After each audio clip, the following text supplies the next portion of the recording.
அஸ்ஸலாமு அலைக்கும். Welcome to Fazilas Islamic world. இன்னைக்கு நம்ம பார்க்க போற டாபிக் காபத்துல்லாவின் முதல் முத்தவல்லி. வாங்க வீடியோக்குள்ள போலாம்.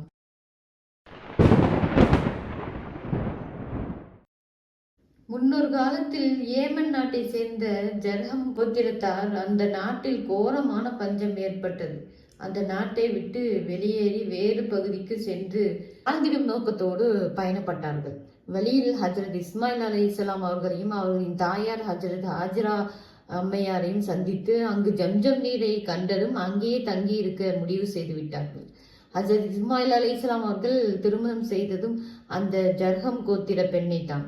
தங்களின் 130வது வயதில் காலமாகி ஹரம் ஷெரீஃபுக்குல் ஹத்தீம் என்ற இடத்தில் தங்களுடைய தாயாரின் அருகில் அடக்கம் செய்யப்பட்டார்கள். இஸ்மாயில் அலைஹிஸ்ஸலாம் அவர்களின் விருப்பப்படி அவர்கள் மகன் கைதார் காபத்துல்லாவின் முத்தவல்லியாக இருந்தார். அதனை பராமரித்து வந்தார். ஒரு நீண்ட காலமாக ஹஜரத் இஸ்மாயில் அலைஹிஸ்ஸலாம் அவர்கள் வம்சாவளியினரே காபத்துல்லாவின் முத்தவலியாக இருந்து வந்தார்கள். இதற்கு பிறகு ஹஜரத் இஸ்மாயில் அலைஹிஸ்ஸலாம் அவர்கள் வழித்தோன்றலில் வந்தவர்களும் பஞ்சத்தினால் ஏமன் நாட்டை விட்டு வெளியேறி மக்கா நகரில் குடியேறி ஜர்ஹம் கோத்திரத்தாருக்கும் இடையே பகைமை ஏற்பட்டு காபத்துல்லாவை பராமரிக்கும் முத்தவலி பொறுப்பு ஜர்ஹம் கோத்திரத்தார் கைவசம் வந்துவிட்டது. அதோடு அந்த நகரின் ஆட்சி பொறுப்பும் அவர்கள் கைவசமே போய்விட்டது. ஜர்ஹம் கோத்திரத்தார் அவ்வூர் மக்கள் மீது பெரிய அடக்குமுறையின் தர்பாரை கட்டவிழ்த்து விட்டார்கள்.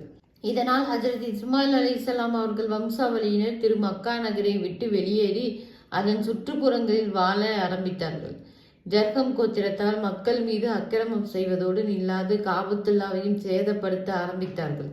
இதனால் வெகுண்டு போன அக்கம் பக்கத்தினர் எல்லா அரபி கோத்திரத்தாரும் ஒன்று திரண்டு ஜர்ஹம் கோத்திரத்தை மக்காவை விட்டு துரத்த ஆரம்பித்தார்கள். இந்த வீடியோ உங்களுக்கு பிடிச்சிருந்தா லைக் பண்ணுங்க, ஷேர் பண்ணுங்க, கமெண்ட் பண்ணுங்க.